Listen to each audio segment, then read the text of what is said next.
Right, we're back here at the Warwick Gold Cup.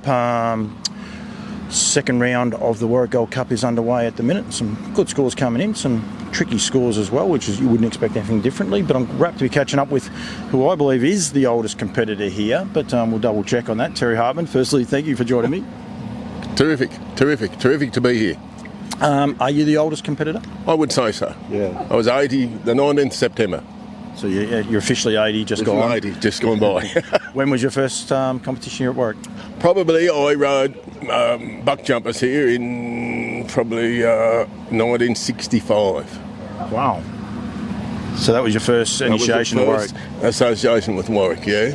And I've been coming here. I might have missed a few over the years, but I've been coming here probably ever since. Then from Rodeo to campdrafting. It's the highlight of my year, the week at Warwick. Yeah. Highlight of my year. So since '69 it's been the highlight, or is it something that just grew? Oh, no, it's probably grew, but always Warwick was the big thing. Yeah. When I was young, I come to Warwick probably as a 10-year-old with an uncle of mine, and when you drive down the road, before all this, there used to be a big sign up on the grandstand that said, Warwick Rodeo, Australia's most famous. And how it just, there's a little thing in the back of your head. Yep. Every time you drive down that hill, you don't see it anymore because of the buildings, but that rings a bell in your mind. Yeah, so you still see the bump in the road, and you still remember it? Yes, I still remember that. Yeah. It was just, and it's something, it's unique. It's a unique event. I mean, there's bigger camp drafts, there's more prize money, but there's only one Warwick Gold Cup. Why is it so prestigious? Probably because it's been going so long, and look, if you ask people who won the 100,000 at Willinga Park last year, some people would know, some people wouldn't. But if you ask a lot of people who won the Warwick Gold Cup last year, they remember. Yeah. It's a bit like the Melbourne Cup, right? Yeah. Simple thing. It's been going for many years, same place. Yeah, it's unique. You're right, because if you run a 2-mile handicap anytime outside the second Tuesday in November, and everyone says what a bore fest this is, but it's an iconic event. And I'm not saying this is a bore fest by any stretch, but it's just quite weird how people do it just builds in that. Your first draft here, you said, was in 69. Sorry, no, you first 65 when I first rode in the rodeo here. How'd you go? Oh, I rode a lot of horses here. Did you get a score? Did you win? Oh no, I didn't win. It's always been a thing to win. Haven't won. I've got in the camp draft scene, probably back 20 years ago, I got in the final of the Gold. I got placed in the Gold Cup and I placed the Canning Downs, and I won the Barnes Trophy for the best stock horse on the ground at that year. That was probably, I've been placed before, but that was probably the best. That was a highlight? That was a highlight, yeah. That was a highlight. So it's a challenge to get through, and we're seeing that here this morning. Like we saw, Mickey Southern's first runner out this morning. He had a 92. He only had to put a score on the board. He was going to be bloody hard to beat, but the beast said, "See you later," and it was all over. 6:01. Mickey was over. That's right. So, that's right. It's an amazing game, isn't it? Well, that's what keeps it going. It's a challenge, It's not. I mean, today there's probably some professional trainers and people that are. That make money out of it, but for most of us, it's just a challenge. If you can go home with a ribbon at any camp draft today, you're doing bloody good. Well, I say that to a lot of people. I think even the first round scores, Mickey should be wrapped to score at 92. To score at 92 at Warwick, you just hang your hat on that for the rest of the year, don't you? Fabulous, it is. It's what it is, And every weekend we go. Like I live in Dalby up on the Downs, and probably the home of camp drafting. Like every weekend. For X amount of time you can go to a camp draft, but every camp draft you go to, there's competitors there that you see at Warwick. So you're competing against the top of the tree every weekend. Yeah, which is exciting. I said there before, you're 80 years of age. Yes. What keeps it so appealing for a gentleman of your age? One, it's a fast sport. It's a hard sport. It's a fast sport. Yes.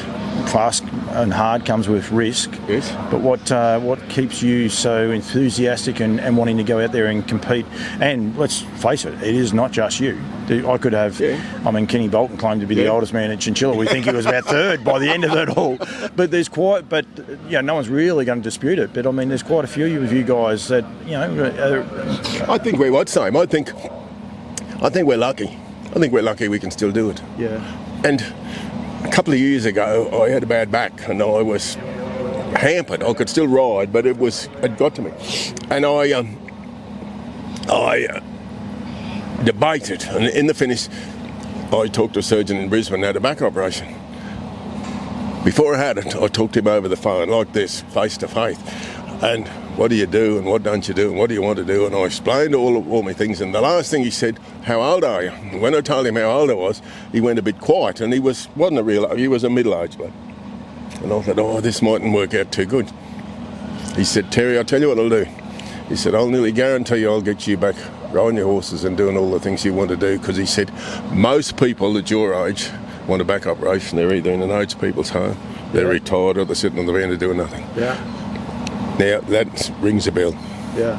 I was going to say, because most surgeons, as soon as you say horses, they go, well, you won't be riding horses anymore. No, that's what they say, but which is a good one. Was dead set, you know, and it's just, and it gives you something. Jesus, well, if he thinks I can, go and do it.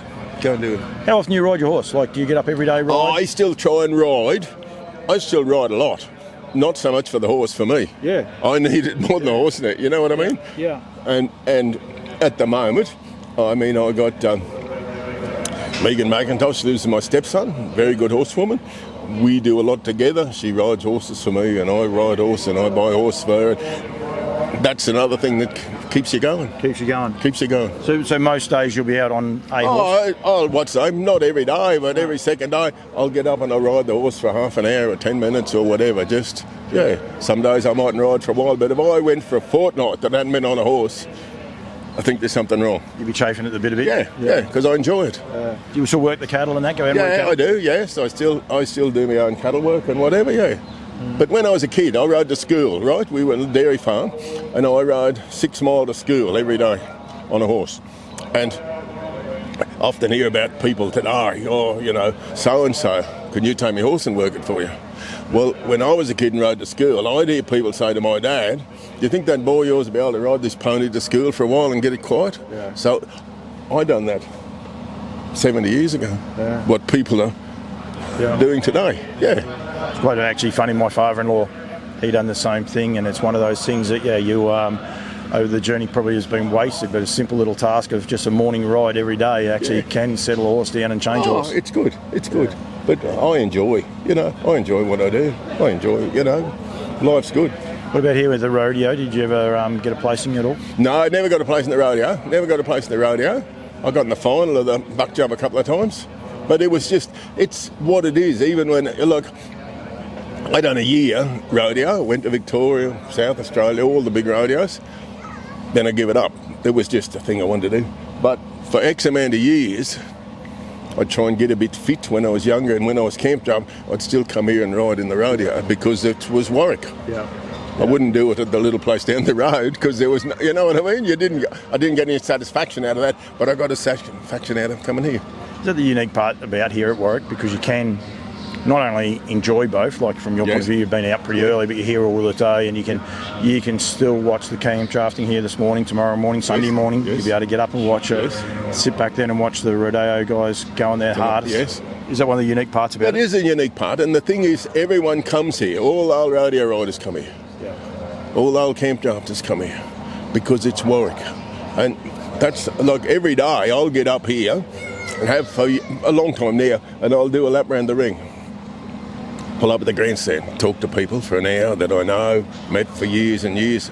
Go around next day, I'll do another lap and I'll see some more and I'll see some more. And that's what's unique about it. That's what's good about it. It's one thing I love about it. Like, I mean, we had a conversation last night up in the sponsors' tents, and I met people I would never have met before and had great conversation, and some random conversations, weren't they? Like, I mean, some of the things, if you actually think about some of the things we discussed last night, it was incredibly random. But that's what it's all about, isn't it? Yeah, it is. It's good. And a lot of people, and like,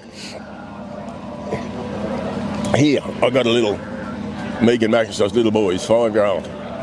Well, he comes here, he's got his bike, he rides around, but he's never going to get in any trouble. Everyone knows who he is. Look after him. I say that. Do you want a drink and do you want something else? And I'm old style. You think, but that's life. You know what I'm talking about? And that's it's a village. They say it takes a village to raise a child. Well, this is the village, isn't it? That's what it is. Like, he get up this morning and come out and Terry can get me a drink. Yeah, now I want to go and see my mates, and that's 6:30. Yeah. I said, they mightn't be out of bed yet. Oh, so well, he said. And he's gone. He's gone, but he's happy. He's happy. Yeah, no, it is really, really cool. And not only that, but is learning life skills. Yeah. Learning life skills, very, very good life skills, and I think that's just, it's what we do, what we enjoy. Absolutely, and age is not a barrier here. That's one thing I do love about it. And sex, is not a barrier either. It doesn't matter out over that camp, makes no difference at all. Hayley Condon was sitting there talking to us just then, she competes against. Yeah, it's a cool sport in that sense, isn't it? Oh, it's terrific. It's terrific, and it's getting bigger. Yeah, and that's one of the things that I don't know where it's going to end, because no one knows how to control it. It's nearly, it's nearly got out of control, and I don't know whether it's a good thing or a bad thing. I think you guys got a great sport. It's an awesome sport what you've got. So I think you need to keep just trying to manipulate it how people want it, and I mean manipulate it in a nice way, because people are going to try and control it different ways. But I think the way it is, but it is a ripping sport, that's for sure. I'll tell you one thing that I believe, as long as it doesn't, as long as the organisations don't lose control of it. You see these things, and you get entrepreneurs come here. We'll say, come here to Warwick, and they'll say, how much money does it pay? So much, how much entry? Jesus, there's X amount of dollars. We could run this show. Where the way it's always been, every little campdraft and every little rodeo either goes to the Flying Doctor or the Blue Nurses, or and that's what's kept it going all their life. Nowadays, there's a few private enterprise. We'll put on a campdraft, and and to me, I don't agree with that. It might happen one day, but I hope it doesn't happen in my life. No, it was interesting listening to the rugby guy last night, and he was saying, that most of us as humans, the one thing we need is a good feed, good kick up the backside, and a good feed every now and then, and away we go. And that's what camp drafting's about. And you do get a good feed, so that's one of the good things about it. That last night, that was brilliant. What he spoke, I've been and heard speakers before, and they go on with a lot of bull and whatever, but he was straight down the middle. That's all we need as humans. But today, everyone's fighting over something else we don't really need, do we? Nah, you come to a camp draft, you just pull up in someone's camp and they'll feed you. Yeah. Give you a coffee if it's morning, they don't care. So that's what you need, isn't it? Doesn't matter. Ticks that big box for him. That's right. Terry, thank you. Enjoy the rest of the day under this beautiful tree. I love these trees up here in Queensland. We don't get them in down south, I can tell you that, and they're beautiful trees, so cool, and shade all day around too, so you enjoy sitting up there and watching some quality drafting, and then the rodeo a bit later on, mate. It's a bit of heaven, I would imagine, for yourself. It is. It's great. It's a week's holiday. I say to people, they go on about it cost X amount, or you see someone come out and they lose their beast, say that was an easy $500. I said, but I can come here, I can bring me horses, I pay the money, but if I work it out, it might cost X amount of dollars for the week, but it's a cheap holiday. I was going to say. And it's what you enjoy, what get your enjoyment out of. Walk down the Mall of the Gold Coast or somewhere like that, you'd blow $500 in a heartbeat. So it does, and you won't have a memory for life. And no one wants to talk to you. If you sit beside someone at the motel and you say, "G'day, mate," well, Jesus, they look. Someone's talking to me. Who the hell is this? Yeah, we're here. If you don't talk to someone, they're going to give you a foot up the backside, aren't they? Yeah. No, that's what it's about. That's what it's about.